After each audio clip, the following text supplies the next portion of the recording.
Seriously cold around here. I mean, it's already cold, but it's going to be getting colder. We want to give you that first alert. That's our promise. I'll let you know when we know that something's headed our way, and this something is cold weather. Now, kind of like the heat wave we experienced this past summer, temperatures are much easier to forecast than weather systems. Weather systems are very fluid. A shift of 50 miles north or south can make a big difference. But when it comes to cold air, it really has no other place to go than the way it's going, which is south and east into our region through early next week. So we know it's going to be getting cold. How cold? There's still some fine details to figure out here, but the wind chills so far being advertised for early next week around 15 to 20 below. And I put the plus here because there are some forecast models spitting out perhaps 30 below wind chills. Now, that could be a little bit extreme, so we're just kind of keeping things conservative for now, and we may adjust that language as time goes on, and we may end up issuing some first alert weather days too to address the cold air. Our threshold for first alert weather days when it comes to wind chills are about 10 below or lower, and certainly this would fit the bill. But again, we're just waiting maybe one more day just to kind of see the data, make sure that it's still kind of looking like this is as extreme as we believe it will be. Future wind chills through tomorrow morning, not nearly as extreme, about 2 to 5 below, so still very cold, but we've been through worse actually already, and this is even before winter. In November and December, we had wind chills right around 10 below or so.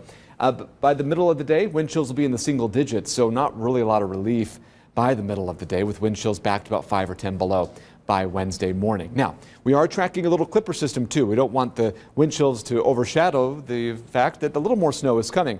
But this is not expected to be a super impactful system. In fact, it's going to be hitting right in the middle of the day from about mid-morning to late afternoon. You can see here future track showing a little bit of light snow with this system in eastern Illinois by about 7, 8 a.m. and then into much of northern Indiana at around 9:30 to 10:30 to 11 a.m. So again, mid-morning, early afternoon, we'll just see some very light snow move through the area, very powdery, dry, fluffy snow as it moves off to the south and east by about 2 or 3 p.m. So pretty manageable.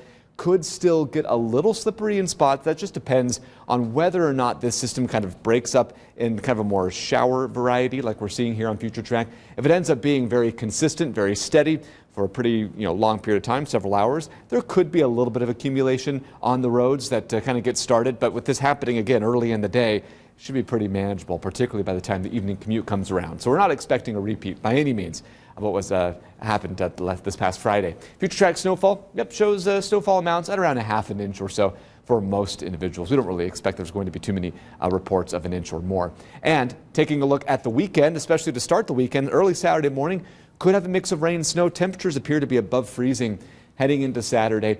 Could cool off a little bit though by Saturday night, and that could bring us maybe a few light snow showers. But of bigger importance is the temperature trend. By Sunday afternoon, we're going to go from, by the way, Saturday in the 30s to Sunday barely hanging on to the 20s, and then Sunday night into the single digits, and by Monday morning, we could see wind chills already at around 10, 15 below, and then by Tuesday morning, likely closer to maybe about 20 below. So lots of cold air for early next week to go around. It will likely last a few days. We do expect perhaps some brief moderation toward the end of next week, but long-range forecast models insist that this bitter cold air is going to stick around perhaps through the end of the month. So this is not looking like maybe a 1 or 2 day thing, because even if we might have a day or two of a break, kind of back to some milder temperatures like what you're seeing here, it seems like we're going to go right back to the cold air through the end of the month. So sunny, cold, 18 by Wednesday. Thursday, mostly cloudy, 32, 37. We're calling that mild, close to 40 degrees. That'd be the warmest of the month so far on Friday. Saturday, a little rain and snow possible, particularly early, 35. A few scattered snow showers, quite a bit colder Sunday, 21. And then 10 degrees with some scattered flurries, bitterly cold, and wind chills well below zero, even